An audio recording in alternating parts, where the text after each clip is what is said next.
Hi friends, എല്ലാവർക്കും പുതിയൊരു വീഡിയോയിലേക്ക് സ്വാഗതം. ഇന്ന് നമ്മൾ നോക്കാൻ പോകുന്നത് കുറച്ച് പ്രീവിയസ് ക്വസ്റ്റ്യൻസ് ആണ്. LGS 10th പ്രിലിംസ് എക്സാമുകളിൽ മുൻ വർഷങ്ങളിൽ ചോദിച്ചിട്ടുള്ള കുറച്ച് പ്രീവിയസ് ആയിട്ടുള്ള ക്വസ്റ്റ്യൻസ് ആണ് നമ്മളിന്ന് നോക്കുന്നത്. ക്വസ്റ്റ്യൻസും അതിൻ്റെ അനുബന്ധ വിവരങ്ങളുമാണ് നോക്കുന്നത്. ഇനിയുള്ള എക്സാമിന് ചോദിക്കാൻ സാധ്യതയുള്ള ക്വസ്റ്റ്യൻസ് ആണിത്.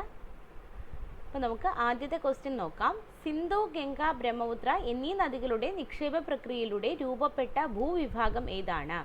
സിന്ധു, ഗംഗ, ബ്രഹ്മപുത്ര എന്നീ നദികളുടെ നിക്ഷേപ പ്രക്രിയയിലൂടെ രൂപപ്പെട്ട ഭൂവിഭാഗം ഏതാണ്? ആൻസർ ഉത്തരമഹാസമതലമാണ്. ഏതാണ്? ഉത്തരമഹാസമതലം. നോക്കിയാൽ അതിൻ്റെ റിലേറ്റഡ് ഫാക്ട്സ് ആണ് നമ്മൾ നോക്കുന്നത്. ഉത്തരപർവ്വത മേഖലയ്ക്കും ഉപദ്വീപീയ പീഠഭൂമിക്കും ഇടയിലുള്ള ഭൂപ്രകൃതി വിഭാഗമാണ് ഉത്തരമഹാസമതലം. ഉത്തരപർവ്വത മേഖലയ്ക്കും ഉപദ്വീപീയ പീഠഭൂമിക്കും ഇടയിലുള്ള ഭൂവിഭാഗം ഏതാണ്? ഉത്തരമഹാസമതലമാണ്. ഇന്ത്യൻ സമ്പദ് വ്യവസ്ഥയുടെ നട്ടെല്ല് എന്നറിയപ്പെടുന്നത് ഉത്തരമഹാസമതലമാണ്. PSC ചോദിച്ചിട്ടുള്ളതാണ്. ഇന്ത്യൻ സമ്പദ് വ്യവസ്ഥയുടെ നട്ടെല്ല് എന്നറിയപ്പെടുന്ന ഇന്ത്യയിലെ ഭൂവിഭാഗം ഏതാണ്? ആൻസർ ഉത്തരമഹാസമതലമാണ്. ഉത്തരേന്ത്യൻ സമതലങ്ങളിൽ ഏറ്റവും കൂടുതൽ കാണപ്പെടുന്ന മണ്ണിനമാണ് എക്കൽ മണ്ണ്. ഈ എക്കൽ മണ്ണാണ് എന്ത് ചെയ്യുന്നത്? ഈ നദികൾ, സിന്ധു, ഗംഗ, ബ്രഹ്മപുത്ര നദികൾ നമ്മുടെ ഉത്തരമഹാസമതലത്തിൽ നിക്ഷേപിക്കുന്ന മണ്ണാണ് ഏതെന്ന് പറയുന്നത് എക്കൽ മണ്ണ്. അപ്പോൾ എക്കൽ മണ്ണ് ഏറ്റവും കൂടുതലായിട്ട് കാണപ്പെടുന്നത് എവിടെയാണ്? ഉത്തരമഹാസമതലത്തിലാണ്. റെയിൽ, റോഡ്, കനാൽ എന്നിവയുടെ ശൃംഖല ഏറ്റവും കൂടുതലുള്ള ഭൂപ്രകൃതിയാണ് ഉത്തരമഹാസമതലം. റെയിൽ, റോഡ്, കനാൽ എന്നീ ശൃംഖലയുടെ ഏറ്റവും കൂടുതലുള്ള ഭൂപ്രകൃതി ഏതാണെന്ന് ചോദിച്ചാലും ഉത്തരമഹാസമതലമാണ്. ഉത്തരമഹാസമുദ്രത്തിലെ ഏറ്റവും വിസ്തൃതമായ പ്രദേശമാണ് ഭംഗർ. ഉത്തരമഹാസമുദ്രത്തിലെ ഏറ്റവും വിസ്തൃതമായ പ്രദേശം ഏതാണെന്ന് ചോദിച്ചാൽ അതിൻ്റെ ആൻസർ ഏതാണ്? ഭംഗർ ആണ്. ഭംഗർ. ഇത്രയാണ് ഉത്തരമഹാസമുദ്രത്തെക്കുറിച്ച് പ്രധാനമായിട്ട് അറിഞ്ഞു വെക്കേണ്ട കുറച്ച് കാര്യങ്ങൾ. അടുത്ത ക്വസ്റ്റ്യൻ ആണ്, പൗരന്മാരെ നിയമവിരുദ്ധമായി തടങ്കലിൽ വയ്ക്കുന്നതിനെതിരെ സുപ്രീം കോടതിയും ഹൈക്കോടതിയും പുറപ്പെടുവിക്കുന്ന ഉത്തരവേതാണ്? റിട്ടാണ് ചോദിച്ചിരിക്കുന്നത്. പൗരന്മാരെ നിയമവിരുദ്ധമായി തടങ്കലിൽ വയ്ക്കുന്നതിനെതിരെ സുപ്രീം കോടതിയും ഹൈക്കോടതിയും പുറപ്പെടുവിക്കുന്ന ഉത്തരവാണ് ഹേബിയസ് കോർപ്പസ് എന്ന് പറയും. എന്താണ് ഹേബിയസ് കോർപ്പസ്? അപ്പോൾ ഹേബിയസ് കോർപ്പസ് എന്ന് പറഞ്ഞാൽ എന്താണ്? ശരീരം ഹാജരാക്കുക എന്നുള്ളതാണ് അതിൻ്റെ മീനിങ് എന്ന് പറയുന്നത് കേട്ടോ. ശരീരം ഹാജരാക്കുക. അപ്പോൾ എൻ്റെ ഓരോ റിട്ടുകളുണ്ട്. 5 റിട്ടുകളാണ് പ്രധാനമായിട്ടുള്ളത്. ഓക്കെ, അപ്പോൾ ഓരോ റിട്ടുകളെ കുറിച്ച് നമുക്ക് നോക്കാം. മൗലിക അവകാശങ്ങൾ സംരക്ഷിക്കാൻ കോടതികൾ പുറപ്പെടുവിക്കുന്ന ഉത്തരവുകളാണ് റിട്ടുകൾ. മൗലിക അവകാശങ്ങൾ സംരക്ഷിക്കുവാൻ കോടതികൾ പുറപ്പെടുവിക്കുന്ന ഉത്തരവുകളെ പറയുന്ന പേരാണ് റിട്ടുകൾ. വ്യക്തി സ്വാതന്ത്ര്യത്തിൻ്റെ സംരക്ഷകൻ എന്നറിയപ്പെടുന്ന റിട്ടാണ് ഹേബിയസ് കോർപ്പസ്. അപ്പം വ്യക്തി സ്വാതന്ത്ര്യത്തിൻ്റെ സംരക്ഷകൻ എന്നറിയപ്പെടുന്ന റിട്ട് ഏതാണെന്ന് ചോദിച്ചാൽ ആൻസർ ഹേബിയസ് കോർപ്പസ് ആണ്. വ്യക്തി സ്വാതന്ത്ര്യത്തിൻ്റെ സംരക്ഷകൻ. അടുത്തതാണ് നാം കൽപ്പിക്കുന്നു എന്നർത്ഥം വരുന്ന റിട്ടാണ് മാൻഡമസ്. മാൻഡമസ് എന്ന് പറഞ്ഞാൽ നാം കൽപ്പിക്കുന്നു. മാൻഡമസ് നാം കൽപ്പിക്കുന്നു എന്നർത്ഥം വരുന്ന റിട്ടാണ് മാൻഡമസ്. ഒരു വ്യക്തി അയാൾക്ക് അർഹമല്ലാത്ത ഉദ്യോഗം വഹിക്കുന്നതിന് തടയുന്ന റിട്ടാണ് കോവാറൻഡോ. കോവാറൻഡോ എന്ന് പറഞ്ഞാൽ എന്തധികാരത്തിൽ എന്നാണ് അതിൻ്റെ മീനിങ്. എന്തധികാരത്തിൽ, കോവാറൻഡോ. ഒരു വ്യക്തി അയാൾക്ക് അർഹതയില്ലാത്ത ഉദ്യോഗം വഹിക്കുന്നതിനെ തടയുന്ന റിട്ടാണ് എന്ന് പറയുന്നത് കോവാറൻഡോ. ഇനി ഒരു കോടതിയിലെ നിയമവിരുദ്ധവും നീതിരഹിതവുമായ വിചാരണ തടയാൻ പുറപ്പെടുവിക്കുന്ന റിട്ടാണ് പ്രൊഹിബിഷൻ. പ്രൊഹിബിറ്റ് ചെയ്യുകയാണ്. ഒരു കീഴ്ക്കോടതിയിലെ നിയമവിരുദ്ധവും നീതിരഹിതവുമായ വിചാരണ തടയുകയാണ് അല്ലേ. തടയാൻ പുറപ്പെടുവിക്കുന്ന റിട്ടാണ് പ്രൊഹിബിഷൻ. പ്രൊഹിബിഷൻ. അപ്പോൾ ഇത്രയാണ് റിട്ടുകളെ കുറിച്ചുള്ള ഏറ്റവും ചുരുങ്ങിയ രീതിയിലാണ് പറഞ്ഞേക്കുന്നത് കേട്ടോ. ഇപ്പോൾ ഒരു 10th പ്രിലിംസിനൊക്കെ ആകുമ്പോൾ ഇത് മതിയാവും. LGS ലെവലിനും ഈ ഒരു രീതിയിലുള്ള ഫാക്ട്സ് ഒക്കെ നമ്മൾ പഠിച്ചാൽ മതിയാവും. കുറച്ച് ഡിഗ്രി ലെവൽ, +2 ലെവലൊക്കെ ആകുമ്പോഴേക്കും നമ്മൾ കുറച്ചുകൂടി ഫാക്ട്സ് പഠിച്ച് വേണം പോകാനായിട്ട്. അടുത്ത ക്വസ്റ്റ്യൻ, കേരളത്തിലെ ഏറ്റവും വലിയ ഭൂമേഖല ഏതാണ്?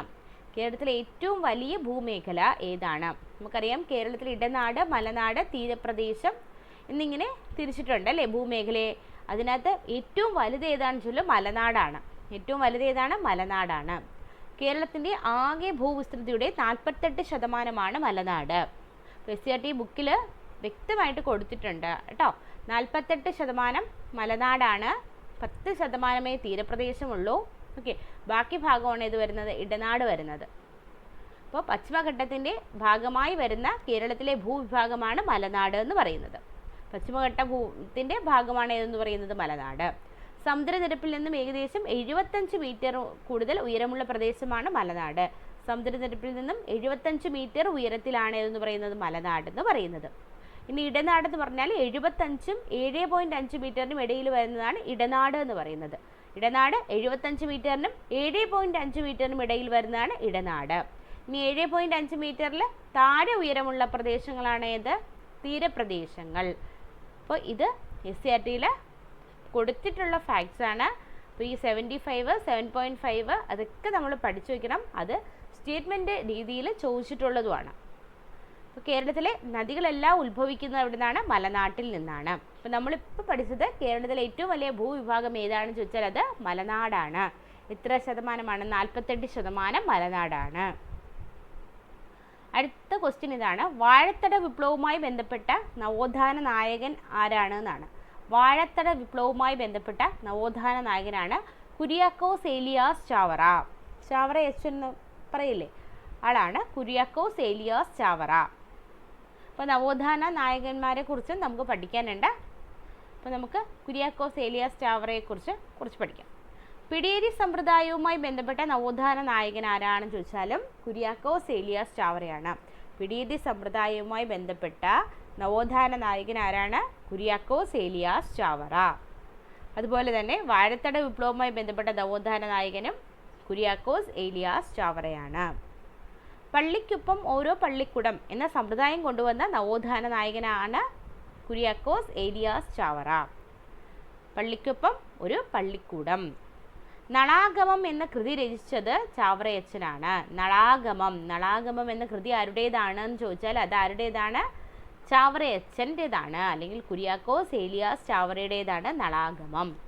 കുര്യാക്കോസ് ഏലിയാസ് ചാവറ വാഴ്ത്തപ്പെട്ടവനായി പ്രഖ്യാപിച്ചത് 1986 ഫെബ്രുവരി 8-നാണ്. കുര്യാക്കോസ് ഏലിയാസ് ചാവറ വാഴ്ത്തപ്പെട്ടവനായി പ്രഖ്യാപിച്ചത് 1986 ഫെബ്രുവരി 8-നാണ്.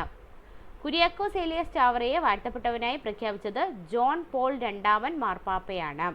കുര്യാക്കോസ് ഏലിയാസ് ചാവറയെ വാഴ്ത്തപ്പെട്ടവനായി പ്രഖ്യാപിച്ചത് ജോൺ പോൾ രണ്ടാമൻ മാർപ്പാപ്പയാണ്.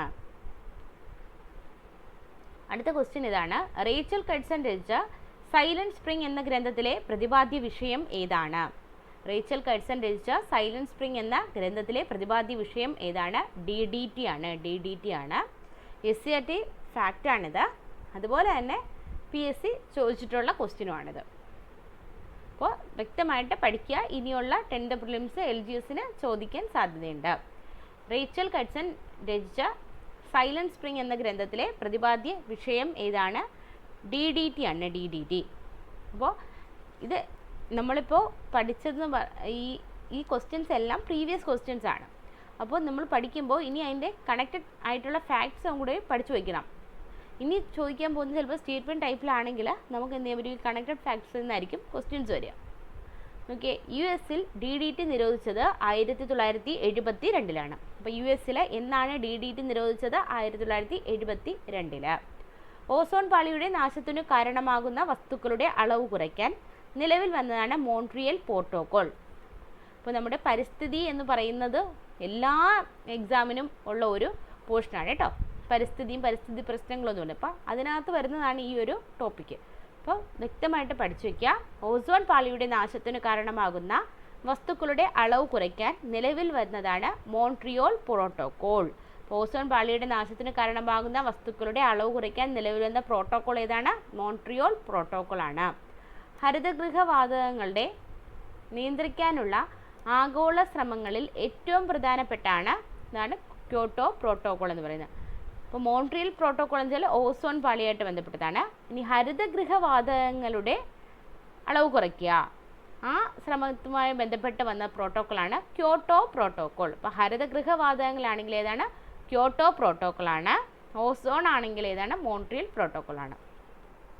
വംശനാശ ഭീഷണി നേരിടുന്ന ജീവികളെക്കുറിച്ച് പ്രതിപാദിക്കുന്ന റെഡ് ഡേറ്റ ബുക്ക് പ്രസിദ്ധീകരിക്കുന്നത് രാജ്യാന്തര സംഘടനയാണ് IUCN ആണ് എന്ത് ചെയ്യുന്നത്? വംശനാശ ഭീഷണി നേരിടുന്ന ജീവികളെക്കുറിച്ച് പ്രതിപാദിക്കുന്ന റെഡ് ഡേറ്റ ബുക്ക് പ്രസിദ്ധീകരിക്കുന്നത്. സ്കൂൾ സ്ട്രൈക്ക് ഫോർ ക്ലൈമറ്റ് എന്ന പരിസ്ഥിതി പ്രസ്ഥാനത്തിൻ്റെ സ്ഥാപകയാണ് Greta Thunberg. School strike for climate എന്ന പരിസ്ഥിതി പ്രസ്ഥാനത്തിൻ്റെ സ്ഥാപകയാരാണ്? ഗ്രേറ്റ തൻബർഗ് ആണ്. അടുത്ത ക്വസ്റ്റ്യൻ നോക്കാം. മാസ് നമ്പർ 2 ഹൈഡ്രജൻ്റെ ഐസോട്ടോപ്പ് ഏതാണ്? ഹൈഡ്രജൻ്റെ ഐസോട്ടോപ്പ് 3 എണ്ണാണുള്ളത്. Protium, deuterium, tritium. ഇതിനകത്ത് മാസ് നമ്പർ 2 ആയിട്ടുള്ള ഹൈഡ്രജൻ്റെ ഐസോട്ടോപ്പാണേത്? ഡ്യൂട്ടീരിയം എന്ന് പറയുന്നത്. പ്രോട്ടോണിൻ്റെയും ന്യൂട്രോണിൻ്റെയും കൂടെ എണ്ണമാണ് മാസ് നമ്പർ എന്ന് കേട്ടോ. അതിൻ്റെ ആ ഒരു സമ്മാണ് മാസ് നമ്പർ എന്ന് പറയുന്നത്. അപ്പോൾ മാസ് നമ്പർ 2 ആയിട്ടുള്ള ഹൈഡ്രജൻ്റെ ഐസോട്ടോപ്പ് ഏതാണ്? ഡ്യൂട്ടീരിയമാണ്. സ്വയം കത്തുന്ന മൂലകം ഏതാണെന്ന് ചോദിച്ചാൽ അതാണ് ഹൈഡ്രജൻ. സ്വയം കത്തുന്ന മൂലകമാണ് ഹൈഡ്രജൻ. എന്നാൽ കത്താൻ സഹായിക്കുന്ന മൂലകം ഏതാണ്? അത് ഓക്സിജൻ ആണ്. ഹൈഡ്രജൻ വാതകത്തെ കത്തുന്ന വായു എന്നാണ് ഹെൻറി കാവൻഡിഷ് വിശേഷിപ്പിച്ചത്. ഹൈഡ്രജൻ വാതകത്തെ കത്തുന്ന വായു എന്ന് വിശേഷിപ്പിച്ച ആരാണ്? ഹെൻറി കാവൻഡിഷ് ആണ്. കത്തുന്ന വായു അല്ലേ, സ്വയം കത്തുന്ന വായുവാണ് ഏത്? ഹൈഡ്രജൻ. അപ്പോൾ കത്തുന്ന വായു എന്ന് വിശേഷിപ്പിച്ച ആരാണ്? ഹെൻറി കാവൻഡിഷ് ആണ്. പ്രപഞ്ചത്തിൻ്റെ മൊത്തം ദ്രവ്യത്തിൻ്റെ 1/4 അടങ്ങിയിരിക്കുന്ന മൂലകം ഏതാണ്? ഹൈഡ്രജൻ ആണ്. പ്രപഞ്ചത്തിൽ ഏറ്റവും കൂടുതലുള്ളതാണ് ഏത്? ഹൈഡ്രജൻ. 1/4 ഹൈഡ്രജൻ ആണ്. ലോഹഗുണം പ്രദർശിപ്പിക്കുന്ന അലോഹ മൂലകമാണ് ഹൈഡ്രജൻ. ലോഹഗുണം പ്രദർശിപ്പിക്കുന്ന അലോഹ മൂലകമാണ് ഏത്? ഹൈഡ്രജൻ. ഏറ്റവും കൂടുതൽ കലോറിക് മൂല്യമുള്ള ഇന്ധനമാണ് ഏത്? ഹൈഡ്രജൻ. ഏറ്റവും കൂടുതൽ കലോറിക് മൂല്യമുള്ള ഇന്ധനം ഏതാണ്? ഹൈഡ്രജൻ ആണ്. അടുത്ത ക്വസ്റ്റ്യൻ. തുല്യ സമയത്തിൽ തുല്യദൂരം സഞ്ചരിക്കുന്ന ചലനം ഏതാണ്? തുല്യ സമയത്തിൽ തുല്യദൂരം സഞ്ചരിക്കുന്ന ചലനമാണ് സമചലനം എന്ന് പറയുന്നത്. എന്താണ്? സമചലനം. തുല്യ സമയത്തിൽ തുല്യദൂരമാണ് സമചലനം. നേർരേഖയിലൂടെയുള്ള വസ്തുക്കളുടെ ചലനമാണ് നേർരേഖാചലനം. നേർരേഖയിലൂടെയുള്ള വസ്തുക്കളുടെ ചലനം എന്താണ്? നേർരേഖാചലനം. ചലനം സംഭവിക്കുന്നത് ബലം പ്രയോഗിക്കുന്ന ദിശയിലാണ്. അപ്പോൾ നമ്മൾ പറയല്ലേ, ചലനം സംഭവിക്കുന്നത് ബലം പ്രയോഗിക്കുന്ന ദിശയിലാണെങ്കിൽ പോസിറ്റീവ് വർക്ക് എന്ന് പറയും അല്ലേ. അതുപോലെ ഓപ്പോസിറ്റ് ദിശയിലാണെങ്കിൽ അത് നെഗറ്റീവ് വർക്കാണെന്ന് പറയും. അപ്പോൾ ഇവിടെ പഠിക്കുക, ചലനം സംഭവിക്കുന്നത് ബലം പ്രയോഗിക്കുന്ന ദിശയിലാണ്. ഇനി മൺപാത്ര നിർമ്മാണത്തിന് ഉപയോഗിക്കുന്ന ചക്രത്തിൻ്റെ കറക്കം എന്തിന് എക്സാമ്പിളാണ്? വർത്തുള ചലനത്തിന് എക്സാമ്പിളാണ്. അപ്പം ചോദിക്കാവുന്നതാണ്, മൺപാത്ര നിർമ്മാണത്തിന് ഉപയോഗിക്കുന്ന ചക്രത്തിൻ്റെ കറക്കം എന്ന് പറയുന്നത് ഏത് തരം ചലനമാണ്? വർത്തുള ചലനമാണ്. വർത്തുള ചലനം. ക്രമാവർത്തന ചലനത്തിന് ഉദാഹരണമാണ് പെൻഡുലം. ക്ലോക്കിലെ പെൻഡുലം എന്ന് പറയുന്നത് ക്രമാവർത്തന ചലനം. ക്രമാവർത്തന ചലനം എന്ന് പറഞ്ഞാൽ ക്രമമായ ഇടവേളകളിൽ ഇങ്ങനെ ആവർത്തിച്ചു കൊണ്ടിരിക്കുന്ന ചലനമാണ് ക്രമാവർത്തന ചലനം എന്ന് പറയുന്നത്. അതിന് എക്സാമ്പിളാണ് ക്ലോക്കിലെ പെൻഡുലത്തിൻ്റെ ചലനം. അടുത്തത് നിശ്ചലാവസ്ഥയിലുള്ള വസ്തുക്കളെക്കുറിച്ചുള്ള പഠനമാണ് സ്റ്റാറ്റിസ്റ്റിക്സ്. നിശ്ചലാവസ്ഥയിലുള്ള വസ്തുക്കളെക്കുറിച്ചുള്ള പഠനമാണ് സ്റ്റാറ്റിസ്റ്റിക്സ് എന്ന് പറയുന്നത്. ചലനാവസ്ഥയിലുള്ള വസ്തുക്കളെക്കുറിച്ചുള്ള പഠനമാണ് ഡൈനാമിക്സ് എന്ന് പറയുന്നത്. അടുത്ത ക്വസ്റ്റ്യൻ. ഇന്ത്യൻ ഉപഭൂഖണ്ഡത്തിൻ്റെ തെക്കേ അറ്റം ഏത്? ഇന്ത്യൻ ഉപഭൂഖണ്ഡത്തിൻ്റെ തെക്കേ അറ്റം ഏതാണ് എന്ന് ചോദിച്ചാൽ അത് കന്യാകുമാരിയാണ്. ഇന്ത്യൻ ഉപഭൂഖണ്ഡത്തിൻ്റെ തെക്കേ അറ്റം ഏതാണ്? കന്യാകുമാരിയാണ്. എന്നാൽ ഇന്ത്യയുടെ തെക്കേ അറ്റം എന്ന് ചോദിച്ചാൽ അത് അതാണ് ഇന്ദിരാ പോയിന്റ് ആണ്. അത് ആൻഡമാൻ നിക്കോബാറിലാണ്, ഐലൻഡ്സിലാണ് വരുന്നത്. എന്നാൽ ഇന്ത്യൻ ഉപഭൂഖണ്ഡം എന്ന് ചോദിച്ചാൽ ആൻസർ വരുന്നത് കന്യാകുമാരിയാണ്. ഓർത്ത് വയ്ക്കുക, ഇന്ത്യൻ ഉപഭൂഖണ്ഡം എന്ന് ചോദിക്കുമ്പോൾ കന്യാകുമാരിയാണ് തെക്കേ അറ്റം വരിക. എന്നാൽ ഇന്ത്യയുടെ തെക്കേ അറ്റം എന്ന് ചോദിച്ചാൽ അത് ഇന്ദിരാ പോയിന്റ് ആണ്. അത് ആൻഡമാൻ നിക്കോബാറിലാണ് സ്ഥിതി ചെയ്യുന്നത്. അലക്സാൻഡ്രിയ ഓഫ് ഈസ്റ്റ് എന്നറിയപ്പെടുന്നതാണ് കന്യാകുമാരി. ഇപ്പം കന്യാകുമാരി അറിയപ്പെടുന്ന പേരെന്താണ്? അലക്സാൻഡ്രിയ ഓഫ് ഈസ്റ്റ് എന്നറിയപ്പെടുന്ന ഏതാണ്? കന്യാകുമാരിയാണ്. വിവേകാനന്ദ പാറ, തിരുവള്ളുവർ പ്രതിമ എന്നിവ കന്യാകുമാരിയിലാണ്. ഉദയഗിരി കോട്ട കന്യാകുമാരി ജില്ലയിലാണ്. ഉദയഗിരി കോട്ട സ്ഥിതി ചെയ്യുന്ന എവിടെയാണ്? കന്യാകുമാരി ജില്ലയിലാണ്. കണ്ടോ, ഇന്ത്യയുടെ തെക്കേ അറ്റം അറിയപ്പെടുന്നതാണ് ഇന്ദിരാ പോയിന്റ്. ഇന്ദിരാ പോയിന്റ് ആണ് ഇന്ത്യയുടെ തെക്കേ അറ്റം. ഇന്ത്യയുടെ വടക്കേ അറ്റമോ? ഇന്ദിരാ കോളാണ്. ഇന്ത്യയുടെ വടക്കേ അറ്റം ഏതാണ്? ഇന്ദിരാ കോളാണ്. ഇന്ത്യയിലെ ഏത് ദേശീയോദ്യാനമാണ് ആദ്യകാലത്ത് ഹെയ്ലി ദേശീയോദ്യാനം എന്ന പേരിൽ അറിയപ്പെട്ടത്?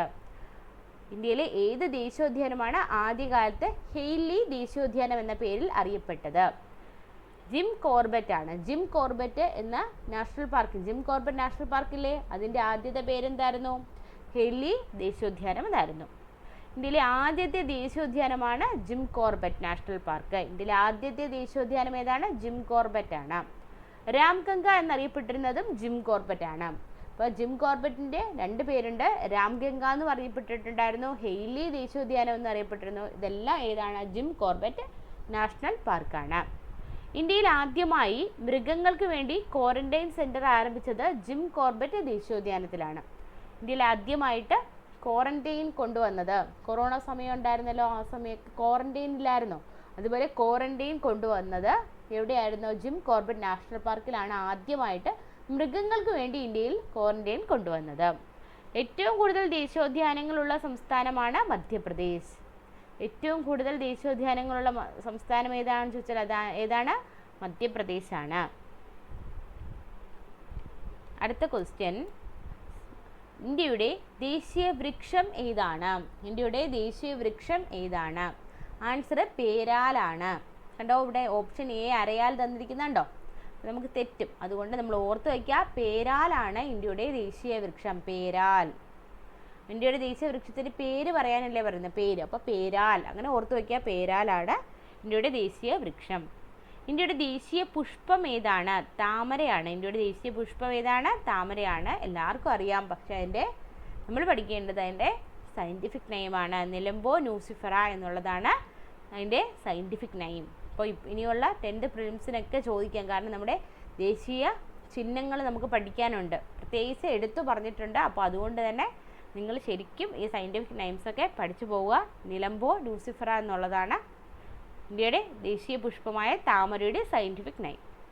അടുത്തത് പാന്തറ ടൈഗ്രിസ് എന്ന ശാസ്ത്രീയ നാമമുള്ള കടുവയാണ് ഇന്ത്യയുടെ ദേശീയ മൃഗം. അപ്പോൾ ഇന്ത്യയുടെ ദേശീയ മൃഗം കടുവയാണെന്നറിയാം. അതിൻ്റെ ശാസ്ത്രീയ നാമമാണ് പാന്തറ ടൈഗ്രിസ്. Panthera Tigris. അടുത്ത പാവോ ക്രിസ്റ്റാസ്റ്റസ് എന്ന ശാസ്ത്രീയ നാമമുള്ള മയിലാണ് ഇന്ത്യയുടെ ദേശീയ പക്ഷി. അപ്പോൾ ഇന്ത്യയുടെ ദേശീയ പക്ഷി മയിലാണ്. മയിലിൻ്റെ ശാസ്ത്രീയ നാമം എന്താണ്? പാവോ ക്രിസ്റ്റാസ്റ്റസ്. ഇന്ത്യയുടെ ദേശീയ മുദ്രയായ സിംഹമുദ്ര അംഗീകരിച്ചത് 1950 ജനുവരി 26-നാണ്. ഇന്ത്യയുടെ ദേശീയ മുദ്രയായ സിംഹമുദ്ര അംഗീകരിച്ചത് 1950 ജനുവരി 26-നാണ്. ഇന്ത്യയുടെ ദേശീയ ഗാനവും ദേശീയ ഗീതവും ഭരണഘടനാ നിർമ്മാണ സഭ അംഗീകരിച്ചത് 1950 ജനുവരി 24-നാണ്. ഇന്ത്യയുടെ ദേശീയ ഗാനവും ദേശീയ ഗീതവും നമ്മുടെ ഭരണഘടന അംഗീകരിച്ചത് 1950 ജനുവരി 24-നാണ്. ഗംഗ റിവർ ഡോൾഫിനാണ് ഇന്ത്യയുടെ ദേശീയ ജലജീവി. ഇന്ത്യയുടെ ദേശീയ ജലജീവിയാണ് ഗംഗ റിവർ ഡോൾഫിൻ. അപ്പോൾ ഗംഗ റിവർ ഡോൾഫിനെ ഇന്ത്യയുടെ ജലജീവിയായിട്ട് അംഗീകരിച്ചത് 2009-ലാണ്. 2009. അപ്പോൾ ദേശീയ ചിഹ്നങ്ങളുടെ ക്ലാസ് ഞാൻ നേരത്തെ എടുത്തിട്ടുണ്ട്. അപ്പോൾ നിങ്ങൾക്ക് കാണാൻ താല്പര്യമുള്ളവരാണെങ്കിൽ അത് കയറി കാണുക. അപ്പോൾ നമ്മൾ കുറച്ച് പ്രീവിയസ് ക്വസ്റ്റ്യൻസാണ് നോക്കിയത്. അടുത്ത ക്ലാസ്സിൽ നമുക്ക് കുറച്ച് കൂടുതലുള്ള പ്രീവിയസ് ക്വസ്റ്റ്യൻസ് നോക്കാം. പ്രീവിയസ് ക്വസ്റ്റ്യൻസ് പഠിക്കുന്നത് എപ്പോഴും നല്ലതാണ്. അതിൻ്റെ റിലേറ്റഡ് ഫാക്ട്സും പഠിച്ചുകൊണ്ട് പോയാൽ ഒരുവിധം നമുക്ക് ആൻസർ എല്ലാം എഴുതാൻ പറ്റും. PSCയുടെ ആ ഒരു ട്രെൻഡായിട്ട് നമുക്ക് അറിയാനും പറ്റും. ഓക്കെ, അപ്പോൾ ഇനി നമുക്ക് കൂടുതൽ വീഡിയോസായിട്ട് അടുത്ത ക്ലാസ്സിൽ കാണാം. Thank you.